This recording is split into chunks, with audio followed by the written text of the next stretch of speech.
lead the line. We're going to do a picket line around his house, okay? Yeah! So are we ready to do it? Okay, let's go. Yeah, around the house. I want y'all to line up, and I want to stop y'all all around the house. Everywhere we go! We are NACA! We are NACA! The mighty, mighty NACA! Name, Bruce Marks. My name. We will educate their children on what their parents do. Because they should be ashamed. That's right. They should be ashamed. Your Honor, for many years, I operated a Ponzi scheme through the investment advisory side of my business. I knew what I was doing was wrong, indeed criminal.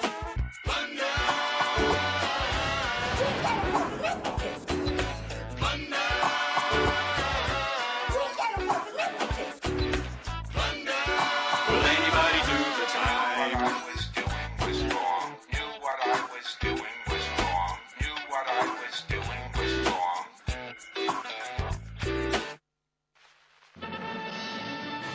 We say we live in a capitalistic society. What does that mean? Capitalism is our way of life, the market system its highest expression.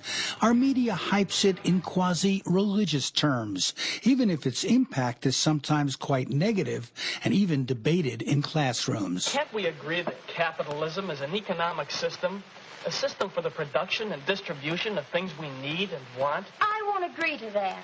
Not until you say something about government, too. There has to be a legal basis for any economic system to operate.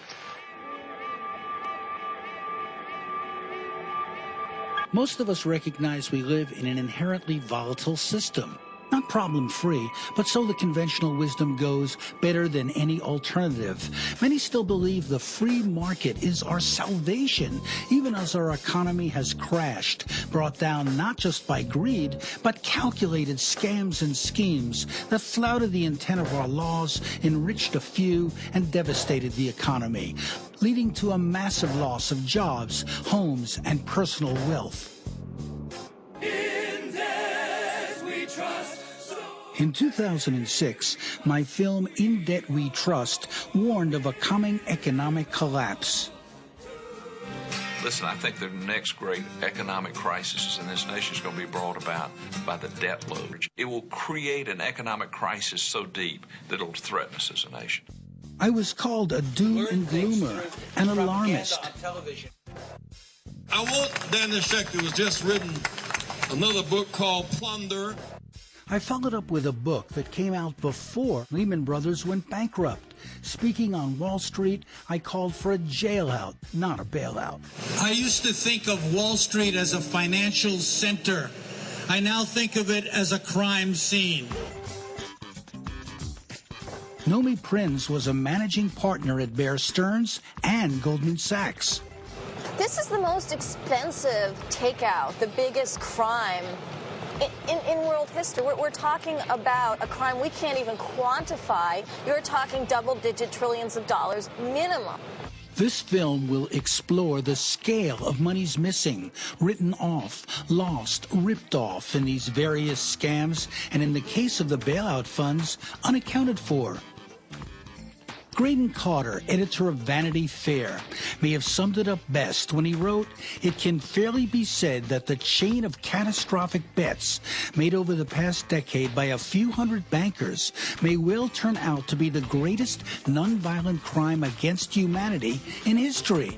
They brought the world's economy to its knees, lost tens of millions of people their jobs and homes, and trashed the retirement plans of a generation.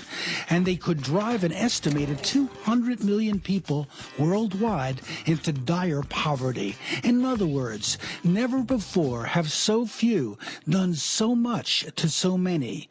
In one expert's estimate, the total money lost may reach $196.7 trillion, and that could be low." Like millions of Americans, I've lost thousands of dollars in retirement funds, and I haven't had it as bad as many. It's not just about them. It's about me, too. I have a stake in it, and like millions, I'm angry about the way our economy was wrecked. To help with our investigation, we spoke with convicted white-collar criminal Sam Antar. The white-collar criminal has no legal constraints. You subpoena documents, we destroy documents. You subpoena witnesses, we lie. So you are at a disadvantage when it comes to the white-collar criminal. In effect, we're economic predators.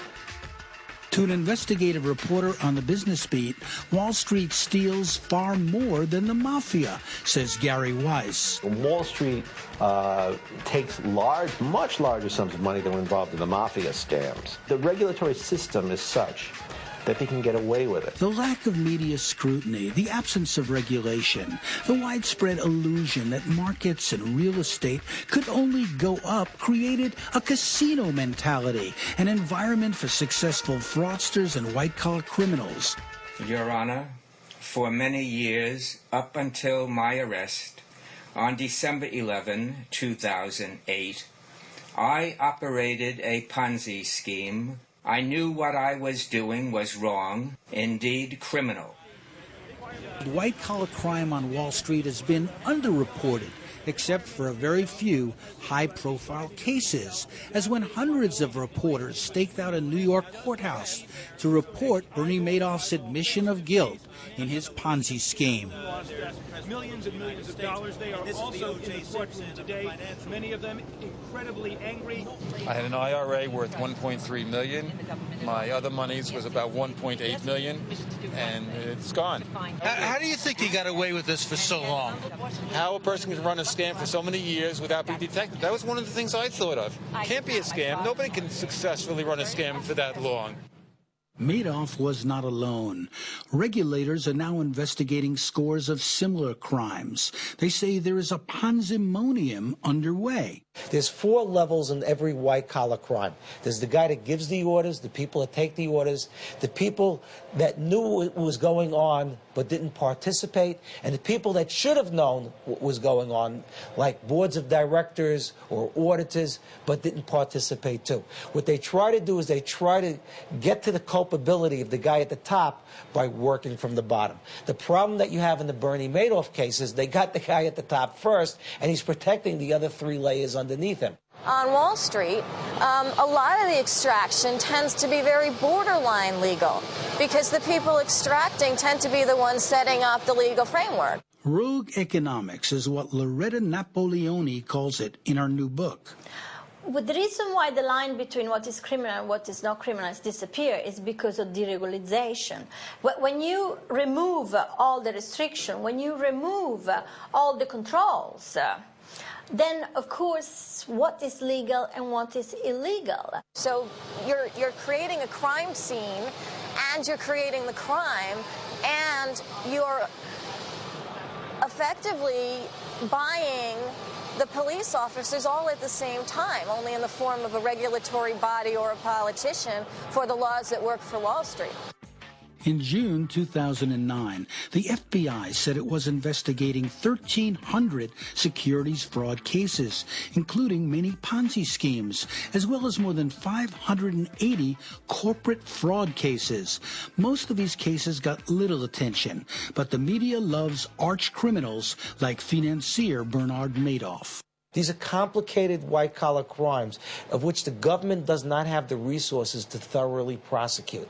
And the white-collar criminals know it. So they set it up not as a single transaction that's a crime, but a series of transactions that once it's all put together, makes it a crime. But to do that, you have to go beyond the prosecution of one wrongdoer and look at the way Wall Street itself became a Ponzi scheme. You have to examine a pattern, a system of criminality, which brought the investment and real estate worlds together in a multi-trillion-dollar scam. To simplify, there were 3 interconnected rings in this circus involving the biggest firms in the industry. It started in the real estate business, where our desire for homes, the American dream, was turned into a scheme. First, predatory subprime lending over years got people into mortgages they couldn't afford and that the lenders knew they couldn't sustain. It was enabled by artificially low interest rates, with financing provided by 25 of the top banks in the country. The second component of the crime involved what happened next, when the biggest banks and investment houses on Wall Street bought and then securitized loans as structured financial products. These mortgage bundles would be sold worldwide without full disclosure of their lack of underlying assets or the risks. The banks that bought these derivative products failed to do due diligence, relying on rating agencies that overvalued their worth and accounting firms that did not do their job. The whole process was corrupt to the core. Finally, the third level of this interconnected but decentralized criminal enterprise involved insuring these often fraudulent practices, in some cases betting against them by the very people who sold them, to guarantee that they would be protected when borrowers who couldn't afford the loans defaulted. They used insurance companies like AIG. Put these 3 criminal components together and a pattern emerges, a pattern of financial crime. The financial crisis started because people could no longer afford to make payments on their subprime mortgage loan. This is a ghost town right now, a ghost street. All of these properties have been foreclosed. All of them. Did you see anyone on this street? Nobody lives here. Nobody wants to rent here. The housing crisis hit America like a tsunami, destroying neighborhoods and costing millions of families their homes. That has been foreclosed. This one foreclosed. This one foreclosed. Foreclosed. Everything. You're my bailout man. How did it happen? Why did so many top banks lend to some of the poorest members of society in a practice known as subprime lending, featuring loans like the one called Ninja? No income, no jobs, no assets, apparently no problem. The reason? Higher fees up front and billions more when mortgages were turned into securities resold by Wall Street. 60% of the subprime borrowers could have qualified for less costly prime rates, but most were told their homes would go up in value. Many accepted onerous terms to give their families a piece of the American dream. Many, lulled into believing they could afford houses with no money down and low introductory interest rates, watched the cost of adjustable rate mortgages, or ARMs, shoot up. When I first got it, I got a 1% introductory loan. Then my mortgage came down. The second month, it went up to 7.9. Oh. And now it's up to 9.9. And it just keeps on going up. If I'm paying $2,800 a month for my home, I want to live next to J-Lo and Mark Anthony, not where I live. We should not have to leave our homes, our dream, even our shelters, because of, the rates are going up so high and we don't even understand why it's going up. It's going in somebody's pocket, but not ours. It should have been no surprise to anyone. Fraudulent lending practices resulted in a steep rise in foreclosures beginning in late 2006. Some of the biggest subprime lenders themselves later declared bankruptcy. In the news media, homeowners took most of the blame. It was said they had exercised a failure of personal responsibility. Irresponsible borrowing was stigmatized. Irresponsible lending was not.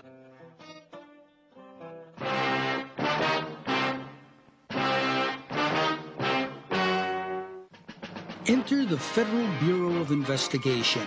The FBI describes its responsibility for investigating financial and mortgage fraud on its website. It is called Mortgage Fraud: An Epidemic. They're calling it Operation Malicious Mortgage. The FBI unveiled the results of a 3.5-month probe into mortgage-related fraud. FBI Director Robert Mueller. Through this operation, more than 400 defendants have been charged, and we have obtained 173 convictions in crimes that accounted for more than $1 billion in estimated losses. The FBI first warned of this fraud